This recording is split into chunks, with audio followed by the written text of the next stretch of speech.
Čemu služi Google Disk? Detaljnije možete pogledati u drugom našem videu, čiji link se nalazi u opisu. U ovom videu ću vam pokazati na koji način sa vašeg Google Diska možete da podelite pesme, video snimke, slike, PowerPoint prezentacije i različita dokumenta kao što su PDF dokumenta, Word dokumenta i sl. Prvo je potrebno da u okviru vašeg kontrolnog panela izaberete predmet u koji želite da dodate sadržaj. A zatim da izaberete odgovarajuću sedmicu. Nakon toga treba da kliknemo u gornjem levom uglu na ovu zelenu ikonicu kako bi uključili uređivanje, a zatim u donjem desnom uglu na dodaj aktivnost ili resurs. Iz novootvorenog prozora biramo ikonicu URL adresa. Sada je potrebno da pristupite vašem Google disku sa kog želite da podelite sadržaj. Odlazimo na sajt Google i pre svega treba da proverite da li ste ulogovani na odgovarajući Gmail nalog. To možete proveriti klikom na sličicu vašeg profila u gornjem desnom uglu, nakon čega će vam se u padajućem meniju ispisati adresa. Ukoliko adresa koju vidite ne odgovara nalogu u čijem disku želite da pristupite, kao u mom slučaju, kliknite na dodaj još jedan nalog ili na engleskom add another account. Ukoliko uočite vaš nalog u ponuđenoj listi, izaberite ga. Ako ne, kliknite na opciju koristite drugi nalog. Ja sam moj nalog uočio u ponuđenoj listi.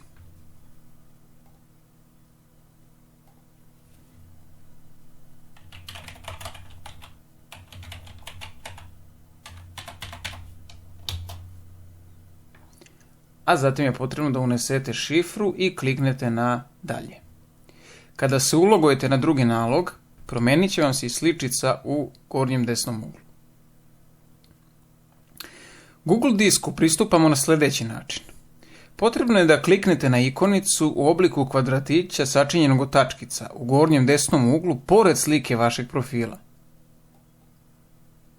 Zatim da iz padajućeg menija izaberete ikonicu pod nazivom disk. U ovom slučaju piše Drive, što je naziv na engleskom jeziku. Sada je potrebno da locirate datoteku koju želite da podelite. Ja ću prvo podeliti ovu pesmu. Klikom na izabranu datoteku, u gornjem desnom uglu pojavit će vam se ova opcija pod nazivom Delite. Kliknite na tu opciju, a zatim na dnu novootvorenog prozora kliknite na promeni u svako sa linkom kako bi omogućili učenicima da pristupaju ovom sadržaju. Ukoliko to ne omogućite, samo ćete vi sa obrazovne platforme moći da pristupite tom sadržaju. A zatim treba da iskopirate ovu URL adresu do datoteke. To možete uraditi klikom na dugme kopiraj link. I na kraju kliknite na gotovo.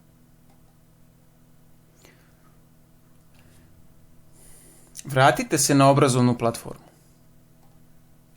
i u polje eksterni URL nalepite kopiranu adresu. A zatim dajte naziv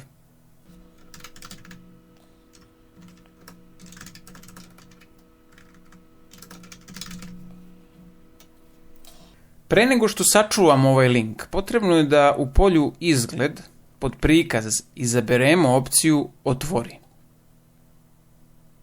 A nakon toga idemo na sačuvaj i prikaži. U navigacionoj liniji vratite se na izabranu nedelju i ukoliko ste sve uradili kako treba, klikom na link koji ste dodali,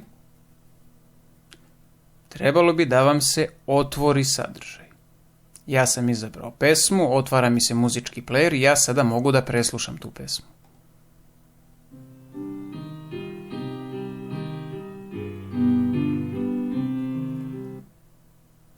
Vraćam se na izabranu sedmicu i na isti način dodajem i ostale sadržaje.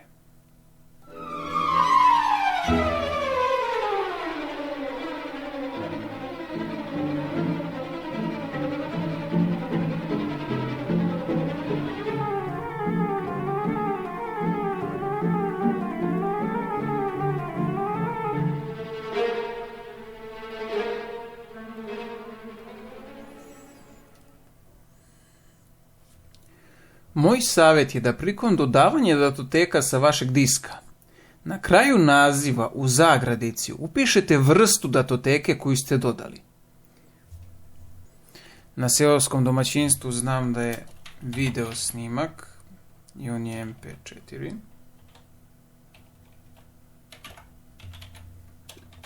I moramo da kliknemo na Enter da bi se sačuvalo promjena.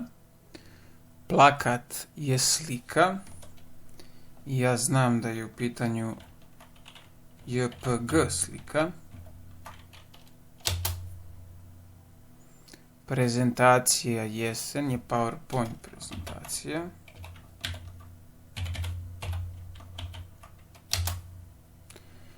Zabavna grafomotorika je dokument i znam da je PDF.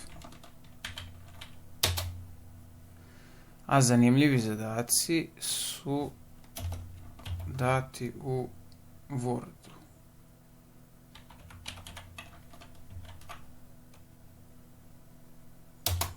Ovakvi nazivi vam mogu biti od velike koristi kasnije kada budete delili više sadržaja, jer povećavaju preglednost. Na kraju kliknite na crveno dugme u gornjem levom uglu kako bi isključili uređivanje.